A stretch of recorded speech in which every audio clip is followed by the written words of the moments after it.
What is the most important thing in your life right now? You're alive right now, isn't it? Sadhguru, that's okay, Sadhguru, but I have a bundle of 1,000 rupees, Sadhguru, but I don't know where to go.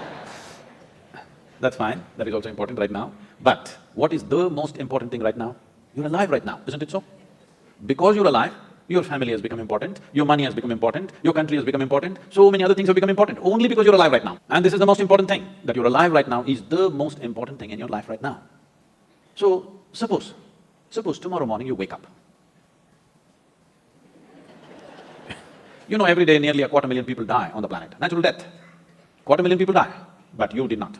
Tomorrow morning you woke up, check, am I alive? If you're alive, will you give yourself one big smile? If you're alive, if you're not, I'll excuse you. Will you give yourself one big smile if you're alive? And if 250,000 people died, at least 2 to 3 million people lost somebody who's dear to them. So you check those 3, 4 people who are very important in your life, all of them are alive today. One more big smile, then you check time, it's 11:30. You're still alive.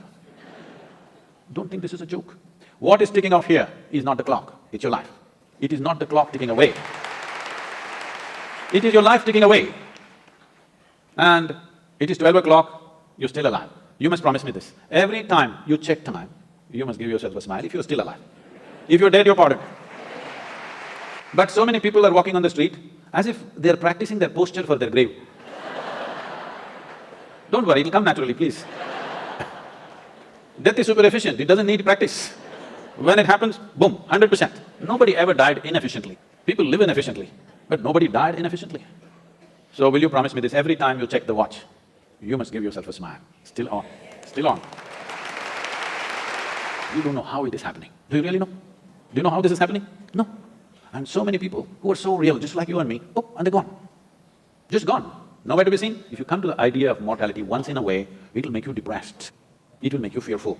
If you live with it every moment, it will make you absolutely exuberant and alive.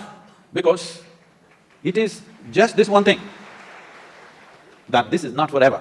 This is just for a brief period of time. And the more joyful you are, briefer it becomes. If you're ecstatic, it'll just vanish in no time. Yes? So if you want to stretch it, you need to make yourself truly miserable. Otherwise, it'll be just gone in no time. If you come to terms with this, if you live this way, that every moment you appreciate one thing, and only one thing, because the most important thing in your life is you're alive right now. To be alive, fully alive, 100% alive is the most important thing, because only if something is 100% alive, can you make it yield something beautiful. Say you have a little plant in your house, or let's say a mango tree in your house, which is like this, which is just imitating you. Can you make it come out with a lot of sweetness? No, it's alive in a big way. Now you can expect sweetness from that. Nobody has to teach the mango tree which is alive, please give sweetness. Anyway, it will pour out, isn't it? Miserable people have to be taught, please be loving, please be nice to people, gentle to people, do this, do that. All these things necessary because in some way you become half alive.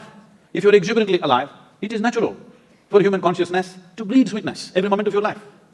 We don't know what great things you will do or not. We don't know whether you will climb Mount Everest or not. We don't know whether you will run faster than Mr. Bolt or not. We don't know whether you will become the richest man or woman in this world or not. But this one thing you must do to yourself. This one thing you deserve. This one thing is 100% in your hands, that you can live here as a joyful human being. This much is possible for every one of us. Our ability to fix the world around us, subject to various realities. Some things work, some things don't work. Because this involves too many forces. Sometimes it falls into place, sometimes it doesn't. But in our lives, will we do everything that we can do or not is determined by this, that only if you're joyful by your own nature, that is, you have no fear of suffering. Only when you have no fear of suffering will you dare to walk your life full stride. Everything that you can do, you will do. In our lives, if we do not do what we cannot do, this is not an issue. But if we do not do what we can do, we are a disastrous life. It's my wish and my blessing that you should not become such a disaster. Everything that you can do must happen in this life. If that has to happen, the fundamental ambience that is needed is that you're a joyful human being by your own nature. What's the time? Still on, huh? Let's do it. Thank you. Thank you.